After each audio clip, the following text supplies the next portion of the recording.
Hi, welcome to my channel. So today I'm doing a little video about our weaning journey so far with my little girl Nova, who is 7 months yesterday, and she's sleeping just there. So gotta keep the volume down. So I started weaning her a week before she turned 6 months because she just seemed really ready. She was really interested in food, and when my 2-year-old Jet was eating dinner, she'd sit up with him anyway, and so she was kind of there ready at meal times. And I found if I was ever holding her and eating, she was really interested in it, watching it go from the plate to my mouth, and you could just really tell she was ready. With Jet, I did kind of a mix of baby led and spoon fed, and I found that that worked really well for us. I feel like that's kind of my parenting style in all areas, is I'm never really one extreme or the other. I kind of like to do a bit of a mix of everything. I find that tends to be where I feel most comfortable. So did the same with Nova. So I knew that I was gonna be kind of spoon feeding her some, and then also laying out some on the tray for her to be experimenting with as well. So day one, I just gave her some butternut squash sticks. So I oven roasted them, chopped them up into kind of nice stick sizes, and then put them in with a bit of coconut oil and roasted them in the oven. Put them on her tray for her to try, and I spoon fed her tiny bits of that, and she was really dramatic. It's like her first ever time trying a spoon, and so she just didn't really know what to do with it. And then the food going in, she just was gagging a lot and spitting it out, and didn't really know what to do with her tongue, and was just, yeah, wasn't a fan.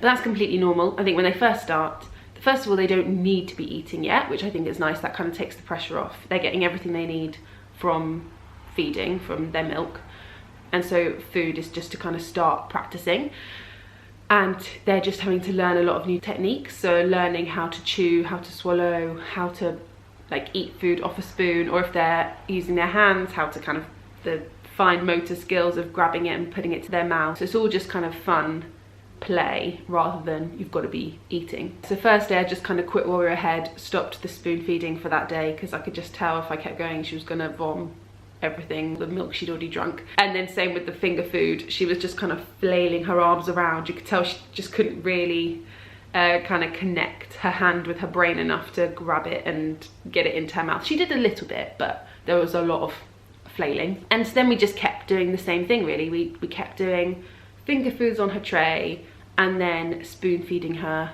meals as well, and she just slowly from there got better and better. So now she's, obviously we're now like 5 weeks in, but yeah, she's now kind of able to eat the finger foods and takes in the spoon fed. Like she'll now eat a full meal, which is nice, because I think as well they get to the age where you are hoping that the more they eat, the more it's going to help them sleep as well, and that was kind of my priority. I just wanted her to sleep.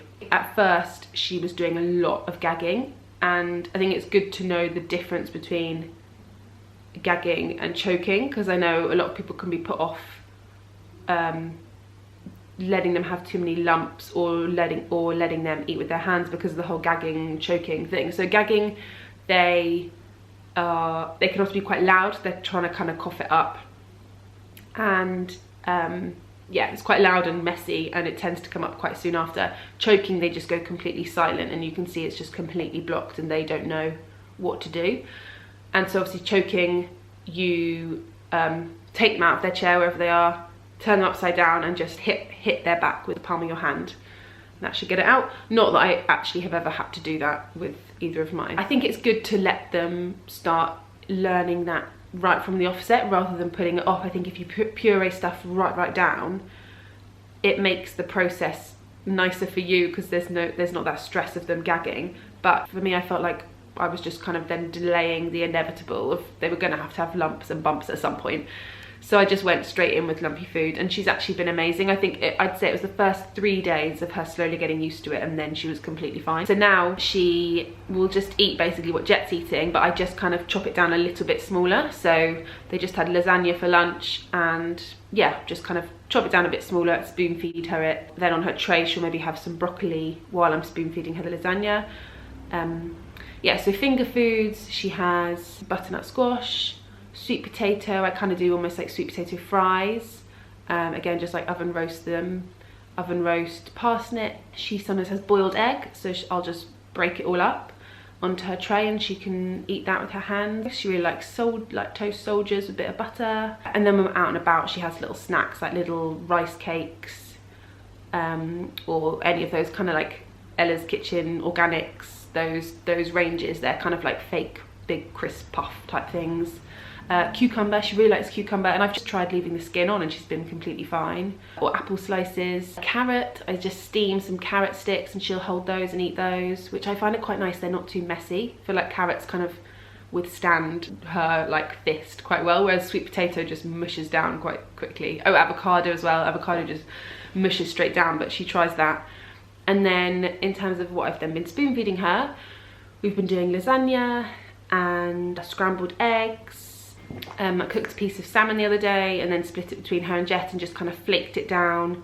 Did it with some mash and some of the puree I'd made earlier on, the kind of courgette parsnip puree type thing. I did like a kind of tomato pasta and cheese, and again just kind of chopped it down, spoon fed her that, and then gave her some of the pieces of pasta to chew on. Oh, chicken strips as well. She likes quite a nice mess-free finger food because it doesn't get everywhere.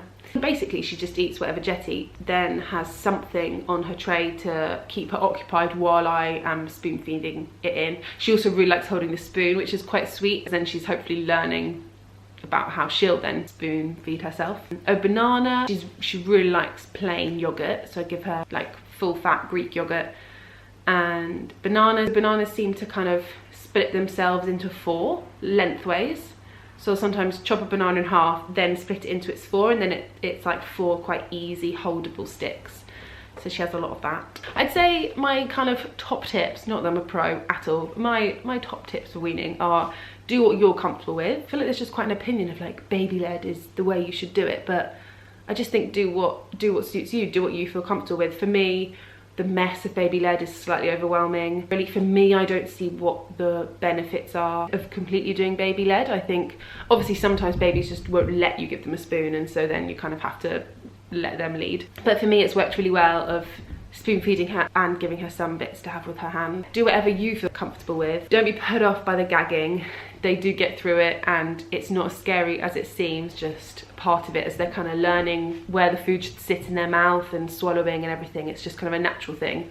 Yeah, and then I guess I just try and think of like what are all the food groups and try and make sure I'm kind of covering food groups within a day, like making sure she's having a lot of her greens. I think they say sometimes you feed your first really well and then it kind of gets worse and worse with each child, but I think for me I didn't feed Jet as well because I think just one baby I didn't always feel the need to be cooking a whole meal just to give to one baby that then was probably not going to eat half of it. Whereas now with Nova, because I'm already cooking for Jet, I feel like she's eating a bit better because she's eating with him. So yes, in terms of timing, so she's 7 months, so she wakes up and normally has a feed at about 6, and then I give her breakfast at about 8, which is normally baby porridge or a bit of pureed fruit or some toast or all of the above. She has some more milk kind of mid-morning, and then she has lunch at about 11:30, 12, and she has another milk mid-afternoon and often a little snack like a little rice cake or some apple or cucumber or something, or some cooked carrot. And then she has dinner with Jet at 5, which is always their kind of main meal. And then she has another feed when she goes down to bed at about 6:37. So yeah, that's her eating and drinking routine. And then she has a little Tommy Tippy water that she has with her meal. That's our journey so far. I hope that was helpful. I never really know what's actually helpful. You just kind of do your thing, don't you? And you just kind of plod along, and then I don't know if it's interesting or yeah, I don't know. Anyway, thank you so much for watching. Have a lovely week and we'll see you soon. Peace out.